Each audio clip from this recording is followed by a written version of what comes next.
Are you ready to ignite your business and achieve your full potential? Welcome to Building Success Stories, the podcast that empowers entrepreneurs and business leaders. I'm Ann Donnelly, and I've spent over 4 decades in the business world. I've witnessed firsthand the power of perseverance, innovation, and strategic thinking. On this podcast, we'll explore the stories of successful entrepreneurs and business leaders, and we'll delve into the practical strategies and mindset shifts that can propel your business to new heights. Get ready to be inspired, motivated, and equipped with the tools you need to build a thriving business. I'm here with Jacqueline O'Donnell. She's the founder of Math Refresh, which is a math education company with a fresh take on math learning. She partners with New York State certified teachers, providing high quality math education opportunities, serving families, students, and school communities through educational consulting, private tutoring, and STEM programming. So it's great to meet you, Jacqueline. Why don't you Yes, tell me a little bit about your background and why you started Math Refresh? sure. So it has been a long and winding journey that's led me here. I started Math Refresh as I was tutoring a lot in my time while in grad school to become a math teacher. And for a couple of years before that, I graduated with my degree and my certification in the midst of the pandemic in 2020. So my first teaching assignment was in March of 2020. And I had met my students in person twice before everything went online. So, kind of spent that spring learning a lot of online teaching skills and trying to connect with students in a time where they were not necessarily wanting to learn, and with this quest of making math very relevant and interesting for students. From there, I spent the next 2 years in the classroom teaching geometry to high schoolers. And I could see a lot of the learning gaps popping up from the pandemic when during the spring of that year, learning was not necessarily the main focus, but students were still being held to these standards for learning. And I felt like I could help to create change in STEM education through more of my private tutoring work than being in the classroom. So I decided to leave my classroom position and pursue tutoring full time. And that became a really fun project for me because it allowed me to blend my background of my bachelor's degree is in public relations and marketing. So I took that to try to rebrand math, so to speak, as being very relevant and something that could be fun to learn for students. And I used that as the foundation for Math Refresh. And at this point, we are in our 3rd year of business. October is our 3rd year anniversary. And since the day one of my business, it was just me. And then in our 2nd and 3rd year, we've brought on more teachers to work as tutors for us. So we're able to access a wider community throughout New York State by tutoring through Google Meet. So our tutors and our students meet online. That's such a great idea because I know that, like, my daughter was in high school during lockdown. So I know exactly what you were going through at the time. And a lot of people were wondering, how is this going to impact what kids have learned and not learned? And are there going to be gaps? So you saw right away that there were these gaps. Yes, yeah. In teaching geometry, it's very interesting that there's a lot of algebra required to do geometry. And I saw that a lot of my students were just missing these very foundational skills, but still being pushed through. And seeing how that was happening in the high school level with my classroom students, I was also starting to see those patterns with my tutoring students, which were more in the middle school level. So I was able to start trying to fill in those gaps on my own, but felt like, all right, well, I need more help with this, which is when I started taking on more teachers as the tutors as well, because they have also seen those gaps in their own classrooms and understand exactly what those skills are that students need to succeed further down the road, and we can really focus our efforts there. So Are you doing one-on-one tutoring as well as online? So all of our tutoring is online at this point. Mhm. So it just allows for a lot more flexibility between meeting times and places. And students are very accustomed to learning through Zoom. And our teachers are very well equipped with those skills at this point to keep students engaged and on topic, but also be able to have a lot of fun with it. There are a lot of really great programs that were developed during the time of COVID to help learning be a lot more engaging online. So we're able to incorporate a lot of those into our tutoring sessions and make it a really dynamic and engaging experience for students learning. What sort of things have you found you need to do differently for online versus in person? So I would say that there's a lot more communication, and I think it's a really good thing that students have to tell exactly what their steps are and identify their thought processes along the way instead of just regurgitating some process on a paper. It's really forcing them to look at what did I do here and in this step and in this step to help communicate to their tutor via the screen, as well as having that online whiteboard where the tutor can also see their work. So it's really helping to improve students' communication skills and their ability to analyze their own work and look for their own mistake because it's really forcing them to take the time to slow down with their work and focus exactly on what they did and why they did it, which is the foundation for proofs in geometry and math overall is okay, what did you do and why? What allowed you to do that? So it really helps students to not feel like they just have to do a process, but gives them meaning to what they're doing. To really understand. Yeah, because there's that old joke about, like, kids doing math in school, and it's like, "I'm never actually gonna be using this." Algebra, that's one thing I used to be in printing, and Uh-huh. we used to look at each other and say, "See, I am using algebra in Yeah. my real life." But, yeah, because there was always that joke. So, yeah, the real understanding behind it rather than just memorizing formulas and things Mhm. like that, yeah. Yeah, so I think having this experience online one on one with a tutor allows them to dive deeper into that understanding where it's a conceptual understanding versus it just being a process understanding. And I think a lot of students generally live in the process understanding of doing step by step versus why am I doing it? So, um, our students are able to go even further with their learning. No, go ahead.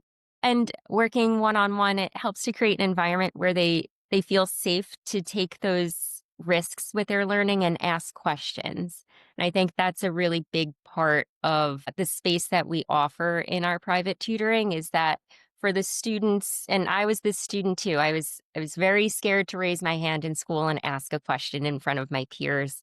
And so having that safe space with a tutor that they they grow a relationship with over years. A lot of our students have now worked with their tutors for 2 and for my students, more than 2 years. So it becomes a little bit of a mentorship as well, which is a very unique relationship to have at a time where students are looking for that kind of guidance in their life as well. That sounds like it's great for the children. Yeah. Yeah. How many teachers do you have working with you now? Right now, we have 2 tutors working, plus myself. I have a small group of students, which I like to keep just to be able to stay on top of the learning standards and the curriculum. And I find it very interesting to see how students' thought processes change with the new learning standards and how they're teaching it. So I love tutoring. I did start this company to tutor, so I like still being very engaged in it. Oh, yeah, I understand that. And so what ages do you do the full range from, like, primary through secondary? Yes. Yeah. So we cover full K through 12 and beyond. Sometimes we do get some college students contacting us for help in their college level courses. And all of our teachers are certified to teach for those grade levels. And we try to keep our tutors with the courses that they have personally taught as well. So they do have a lot of teaching methods already built up to be able to help reteach some of these students these skills. And because you're doing this virtually, you can teach or tutor anyone within the state, right? Yes. Yeah, for sure. So we do And have a lot of writing and reading. students. So we do have some students down in New York City. We have a lot locally here in the Saratoga area, but we have expanded our tutors. One of them lives out in like the Ithaca area, one's down in New York City.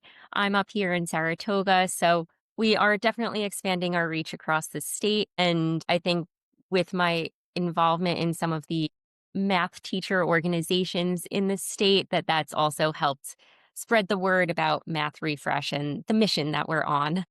That's a great idea, a good way to get out there. So you went from being a teacher to owning your own business. Now you said you had some marketing background through your degree, but what other things did you find maybe a challenge or benefits of being self-employed versus being an employee? I do think it is both a blessing and a curse to be an entrepreneur. I wear a lot of hats now, so I feel like I'm very grateful that I have my marketing background. I think that that is a very big piece of how successful businesses are and how well they're able to communicate to their communities and their target audience what it is that they have to offer.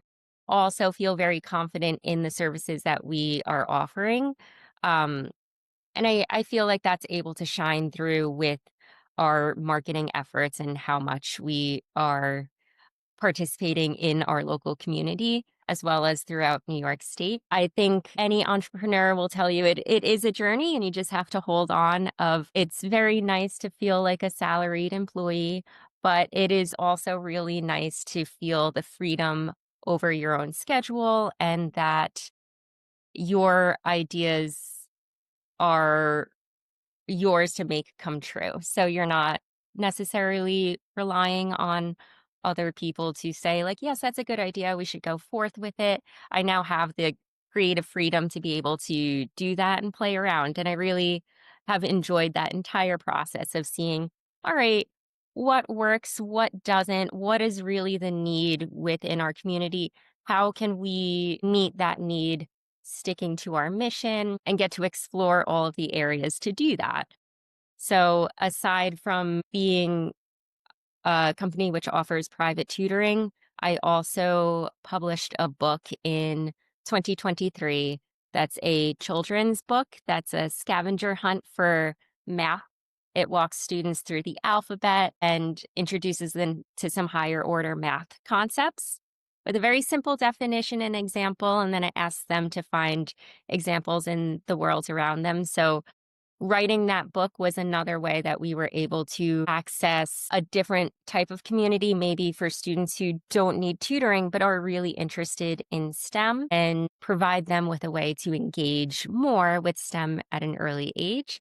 So I've really enjoyed being able to be so creative with just this mission of making math fun and this learning accessible and seeing where it takes me from there. That sounds great for kids. What age range would that be for? So I would say at minimum 7 years old, but it uses some concepts that students wouldn't be exposed to until they hit high school, like parabolas and logarithms, and probably some words that their parents have heard and they're like, but it really breaks them down to a very simple definition. So, this was inspired by an activity that I did with my students when I was a teacher. My introductory activity for geometry was a scavenger hunt through the school, like go find a parallelogram, go find a rectangle. Exciting. Yeah. And so I think that there's an oversight of how much even older students and teenagers still want to be able to play, especially when they're learning. So, as much as we can mask learning with this very fun, playful, light feeling activity, that we can engage a lot more students. So, I would not limit the book to being just for upper elementary students, but I would say it is appropriate for students even through high school level, where they're also able to feel successful that they can identify a parabola or an ellipse and be able to find their own example of it and feel successful to know what that is. Even if they can't do the formula for it and do all of that very nitty gritty math, they're still able to gain that conceptual understanding. And I think that that's something that we want to foster, or I'm on a mission to foster, is helping everybody to feel successful in their learning and not like math is this untouchable thing that only some people can do. And why do they even do it? And helping to answer that question. That's a great way to make math more accessible. I love how you've brought your creativity into the teaching of math and also to show how it comes up in everyday life. Like you said, like find a parallelogram somewhere in the school. That's great. Where can we get the book? So it's available on Amazon, and also through our website, but you can get it shipped directly to you on Amazon. And what's the title? It is called The Ultimate A through Z Math Scavenger Hunt. Oh, good. That sounds so good. We'll have to look that up. Yeah, I'll make sure to put how to get it in the show notes for the. sure. So let's see. What else? I was thinking about something, and then we got into the book. I can edit this, so that's Okay. All right. I wasn't sure if you yeah. could or No, I not. can edit this. But I was like, oh wait, I guess what what plans do you have for the future for math refresh? So I do want to continue expanding our private tutoring division. I think that is our most popular part of our business is just helping to support families. A lot of the calls that we get from parents are almost with this air of embarrassment of like, I'm sorry, but I can't do my students' fifth grade math anymore. And it feels like it comes with this little bit of shame, but I don't feel that at all. I completely understand that for a lot of parents, the way that this curriculum is being taught is so different than even when I was in school. And it quite literally takes a mathematician to figure it out how to teach it to students who are 9 and 10 years old. So, my goal is to keep expanding our private tutoring to help support families that are starting to feel like they don't know how to help their own students. And it feels like that is a very unfortunate reality of some of the curriculums that we're using is that parents don't feel like they're able to connect with their students and being able to sit at the kitchen table and help them with their homework anymore because it is so beyond what we have learned in our time in school and the demands for what we want students to be able to learn and the skills that we want them to gain are so different in today's world versus when we were growing up. So there that is the unfortunate reality of having these higher standards for learning is it unfortunately takes some parents out of the equation a little bit. My goal is to help re-engage everybody here and offer families the support through our tutors. A lot of our families are very involved in the tutoring process. They will pop on to the call and say like, "Hey, this is what they got on their test. This is the homework." And so they are still very engaged in their students' learning just with the addition of our tutors. So I would love to keep expanding across the state. I I do feel perhaps another book coming on in the future. Writing? Yeah, I think that there's room to keep adding to the children's book genre for math books. There's a series that I learned about years ago of like calculus for babies or quantum physics for babies, and it's very basic ideas which I thought was fantastic. Having been a calculus student when I found these books, I was like, wow, that makes so much sense. So I would love to continue finding those areas where I can break down some concepts that have such a stigma attached to them as something much more accessible for babies to adults and to help change the stereotypes around math. I think Mhm. I just want to keep trying to break that barrier of like math being something so rigid and Yeah. accessible for Mhm. people. No, I think that's a great idea. And I think too that the books can be a way for the parents to engage with it with the children, For sure. younger children too. Yeah, even in this scavenger hunt, it is something that families can do on their own. I would say the 7-year-olds doing this book would still need some help with pronouncing some of the words and being able to identify them with a parent's help of like, here's the side of a mailbox. Look, that's like a parabola. So it's definitely a way to get parents re-involved in their students' STEM education. Yeah. And I love that your aim is to make math more accessible for everyone.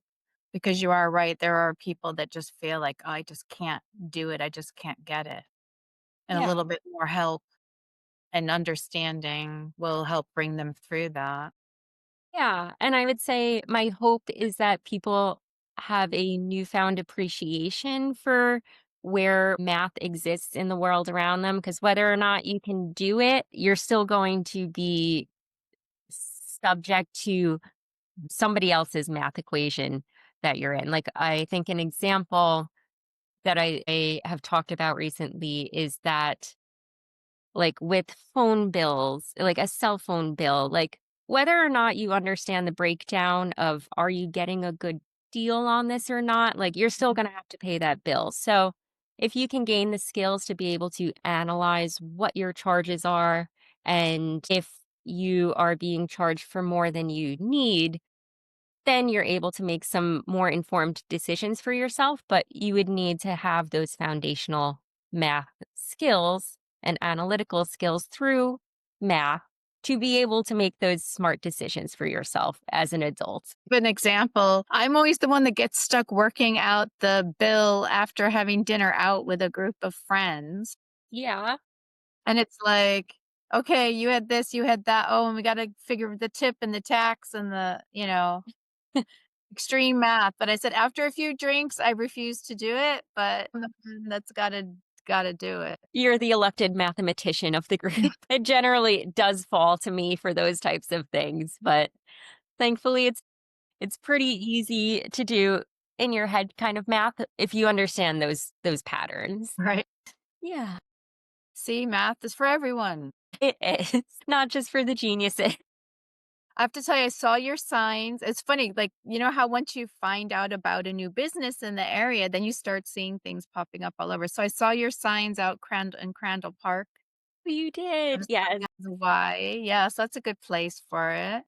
Yeah. This is definitely my time of year to start letting families know, like, "Hey, you probably got your student's first test grade back, like, we're out here, we exist." So, a lot of my marketing at this time of year is just guerrilla marketing of, "Here's flyers, here's road signs, Mhm. here emails, tell your friends." Will hit you everywhere. Well, you're gonna be in the Saratoga Business Journal Yes, this is very exciting. to get you in the Glens Falls one as well, seeing you're targeting up here too. Yeah. Well, so I live in Glens Falls, so I'm like, well, it's my little home community. I want to um also focus here as much as my business is based in Saratoga. I don't want to neglect my own hometown right now. Mhm. So and you said you're a member of Palette, so that's a good networking opportunity in Saratoga, Saratoga based, but there's a lot of female-owned businesses that work from Palette. What other ways do you look to get, business ideas but also marketing? Well, I think Palette was the first networking community that I joined. I joined Palette October of 2022, which is when I launched my business. Um, I think from some of my marketing, you can see that it is very palette influenced of being very bright and colorful and bold. Being in that community did help me to grow as a business owner in feeling very comfortable in my own skin and supported by other women doing the same thing. And that's influenced me a lot in how I run my business. And from there it's branched out to the networking at night group in Saratoga or Saratoga Women in Business. Joining the ARCC was a new move as like, all right, I want to expand just out of the Saratoga area more to the greater surrounding areas. Especially, I grew up partially in Bolton on Lake George, so the Adirondacks do hold a very special place in my heart, and it seems like the ARCC is a very active and dynamic organization. So I like having these local organizations to be able to meet other business owners or just parents of families and spread the word about what our mission is at Math Refresh, in addition to participating in some more regional and statewide organizations. The Association of Math Teachers of New York State is an organization I've been very active in and have gone to many of their regional conferences and their state conference last year, where I was able to give a presentation on the idea of making play learning something that is more prevalent in a math classroom.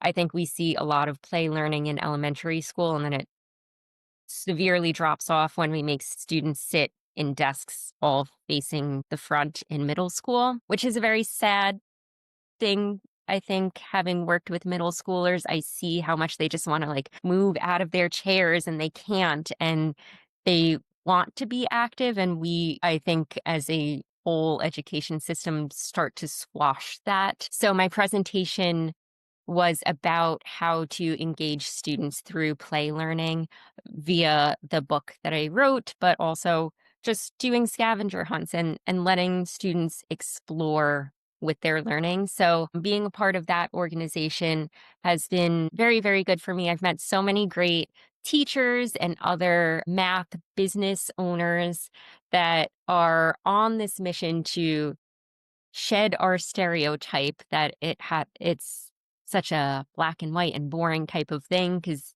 I showed up in bright pink with all of my marketing, and I think perhaps was a little shocking, but I am not one to dull my sparkle. So I'm happy to keep showing up in those types of places to help say, like, hey, how about this next generation does it a little bit differently?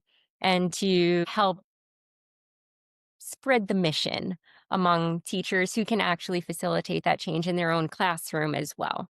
Yeah. And I think that is also a good way for you to show girls that they can be good at math and be interested in math and also be themselves while doing it.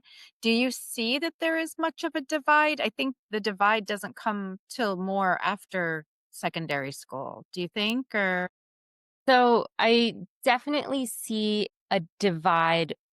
I would say around the like fifth and sixth, seventh grade age group. It's Mhm. very interesting and sometimes can be a little bit heartbreaking to watch. I think that with the world that I grew up in as a millennial woman and being good at math, but not really knowing what I could do with it, it did feel a little limiting, where some of the spaces that I found myself trying to be part of. I think when I was looking at colleges, I was exploring like engineering. I was a business major for a hot second when I was in college, and I felt very out of place in those rooms, showing up purely as who I was, but also, hey, I'm really good at this too, but it didn't always feel like a welcome space, and that my options were limited with what I could do with the idea that, like, all right, well, I'm really good at math. Where do I go from here? And I want to create a world where we can answer that questions for girls very enthusiastically of, oh, you're good at math. Here are all of your opportunities in a space that we also see other girls in now. I think in the past few years, there's been such a wave of feminism in a way. I am a little hesitant to use that word, but in the wake of the Barbie movie surrounded with like the Taylor Swift Eras tour, there's been a lot of conversation about what it means to be a woman growing up in this world. And one of the most influential people that I found in that time was an astronaut who wore her Taylor Swift bracelet, her friendship bracelets to space, and was very unapologetically herself, but is also taking a mission to space, and that is all of the sides for her. She was not dulling herself in being in a very academic setting, STEM-based setting, while also still showing up authentically. So I am hopeful for this next generation that they can feel that this space exists for them, where they don't have to choose one or the other, where it felt like that was sometimes a choice that it felt like I personally had to make of being authentically myself or trying to fit into rooms that I belonged in, but I didn't feel like I fit in. Mhm. So I think that women like you are going to help push that through. Yes, thank you. I hope so too. No, it's very important. I was involved with a organization that started in Ireland that is now global called Coder Dojo. So it's about teaching coding to kids. And part of my mission in that was to bring more girls into it and not just boys. And so I used to get involved in a lot of initiatives in Ireland that were getting girls into STEM. So Very cool. Yeah. that's um, And there are these yeah. yeah, there are these organizations now like Girls Who Code where it is just focused on helping girls to gain these STEM based skills and feel like they belong there as well. So I'm really loving this new wave on the world that these girls are getting to grow up in. Feels a lot more inclusive for them. And I want to keep holding space for that. I think sometimes it's hard to see girls start to squash their own skills in the for the sake of peer pressure, I would say, or just what they think is expected of them. That starts happening in that middle school age range where like they start to disengage with learning, whereas before it was something that they were really excited to do. But I think there's still more work to be done in that area where girls don't have to feel like they're supposed to be bad at math and they're supposed to ask a boy for help. And I saw that a lot in pop culture in movies growing up. And I still see some of that happening with students now, which is hard to watch. And I keep trying to be like, no, but it's cool on this side. Look, there's all of these girls now. We just didn't have this when I was in school. So I think there's certainly still a very long way to go, but we are on a very good start lately. Absolutely. Is there anything else you wanna include? I feel like that about covers it. We talked about the book, mission, and like private tutoring. That's Yep. generally what's been going on lately for the Cool. past few years. One more question. Sure. So if parents think that their child might need some tutoring, what's the best way to explore that with you? Sure. So we have a phone consultation with parents where I would speak directly to them, learn about what their student is currently going through, why they think that they need tutoring, and talk about some of their history in learning math in the past or just generally how they learn. So we have a really deep conversation about their student as a whole. And then from there, set some learning goals for them and pair them with a tutor to work with on that specific course. I do think that it's important to note that tutoring is not only for the students who are failing or on the cusp of failing.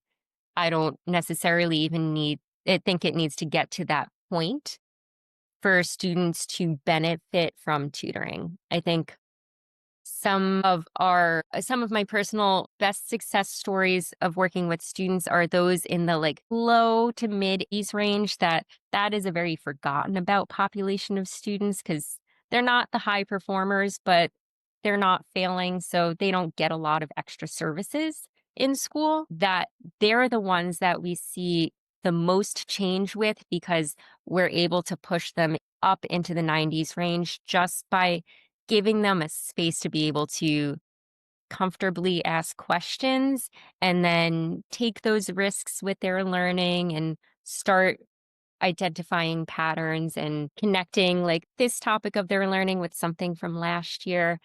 And those students, I think, benefit probably the most from tutoring overall, as they are able to feel super confident getting pushed up into the 90s and feel confident going into class the next day, having been able to work with a tutor and sometimes even learn ahead, get a little preview of what's to come. So for families to work with us, you don't have to have a child who's failing or on the cusp, could be even students in the 90s.